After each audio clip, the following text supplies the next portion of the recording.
Well, hello, mamas. We are here for the fifth and final video all about emotions that positively impact your teens' love of learning, your teens' ability to learn, and your overall teens' education.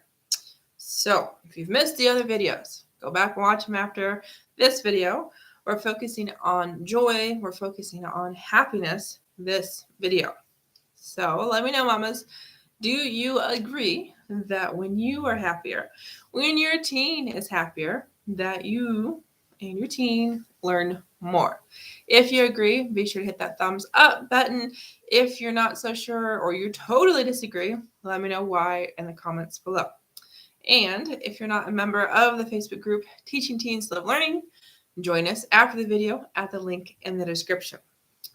So, I gotta tell you, mamas, if you hit that like button, you hit that thumbs up button, I totally agree with you that it is so much easier to learn when we're happy. And in fact, all these emotions we've been talking about all week, everything from passion to curiosity to creativity to yesterday's hope and today's happiness, we learn more. Okay, when we're in a good mood, when we feel positive, we're able to retain better. We're able to actually pay attention because we're not distracted by negative feelings. We're not being pulled away from the education. We're not being kind of sucked into a void that's not going to help us do well. Okay, now I've told you several times last week, and I hopefully have said it this week, that I'm not a therapist, I'm not a counselor, not a brain expert, anything like that. But definitely there are hormones in our brain, there are chemicals in our brain, just like, everywhere else in our bodies. And serotonin and dopamine are good. We want to have those. And things like stress, caused by cortisol, we don't want. Okay, so the happier we are, the less stressed, so the less cortisol. The happier we are, the more dopamine, more serotonin. Okay, so when we have the good stuff going on, from happiness and all these other positive emotions, we actually learn more, we actually retain more. So that's one of the biggest things I want to share with you all today as we are live, as we're wrapping up this series about positive emotions. Do know the happier your teen, the more your teen will learn. Okay? Now, before I move into how to make that happen, in case that's not where your teen is at, I want to tell you we're live on Facebook, we're live on YouTube.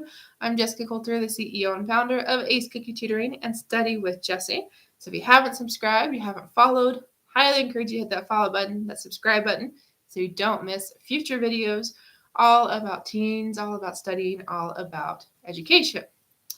Alrighty, mamas, happiness. How do we help your teen get happy? Because if I asked any of you watching, is your teen happy to do schoolwork? Is your teen excited to go to school every morning? I imagine some of you would tell me, yeah, he likes this assignment.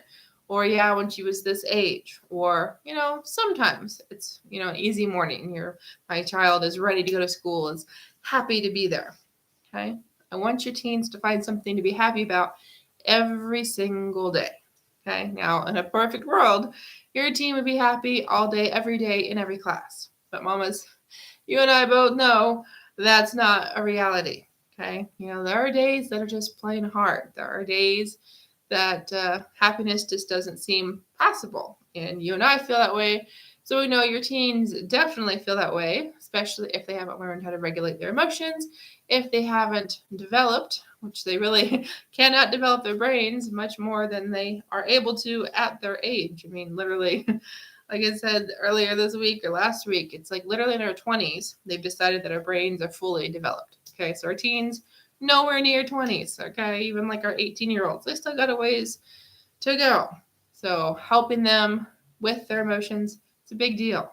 Okay, so when it comes to happiness, I've shared before, if you've been part of my audience, you're part of my group, you know I don't like history. Like, I like timelines, I like some Egyptian history, there's some parts of it I really enjoy, but for the most part, when I was in school, if I had to take a history class, I wasn't happy about it.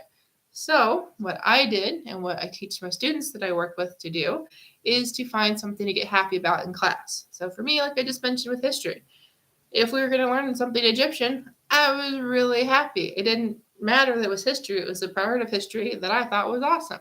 Okay? And to this day, when I go to a museum, if there's Egyptian artifacts, I want to look at those first. Okay. Now, obviously, you and I both know, no matter what country you're from, no matter what state you're from, your child's not going to learn about Egyptian history at all times. Okay. It's just not really possible. Maybe if you live in Egypt, I don't know, but definitely do know that there has to be ways to get happy that are easier to come by, that are something your teen can do. So we've got the physical things, tangible things, and then we've got to work on the internal motivation, kind of the intrinsic. So what can your teen do to get himself happy when he doesn't feel happy? So tangible things, example I always give my students is save your favorite folder, your favorite colored pen, your favorite supply for your least favorite class. Because if your teen's excited that, ooh, it's this class, I get to break out the purple pen, aka my favorite, or, I get to sit by my best friend. Those things get your teen excited, which gets your teen happy, which means your teen's actually going to learn more in that class than if she stays in the, oh, it's this class again, or, oh, I have to go deal with that teacher. Okay.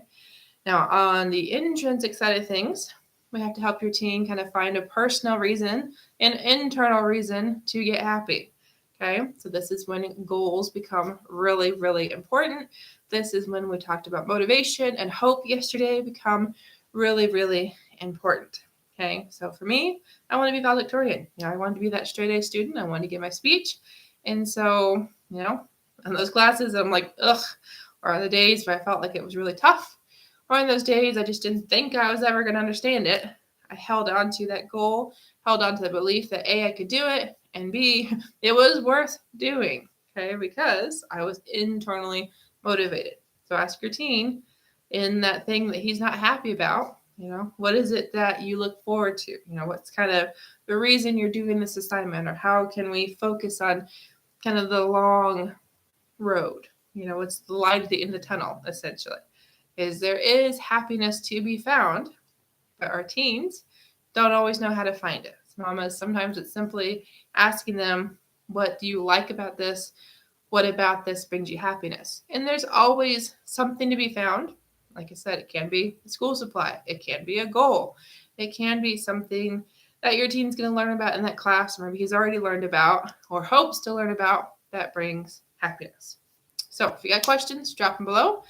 And even better, join me in my Facebook group, Teaching Teens to Love Learning, to ask your questions all about study skills, all about these positive emotions that help your teen love learning, these positive emotions that help your teen actually learn more. And when you click that link in the description and answer those couple questions so you can join my group, Teaching Teens to Love Learning, you'll get some awesome bonus content only available to my Facebook group members, and you'll get to watch a whole bunch of awesome guest expert interviews that I bring into my group pretty regularly. So thank you so much, mamas. Have a great weekend, and we'll see you next week for a whole new series. If you got suggestions, I want to know them. Drop them below or share them in the group. Bye.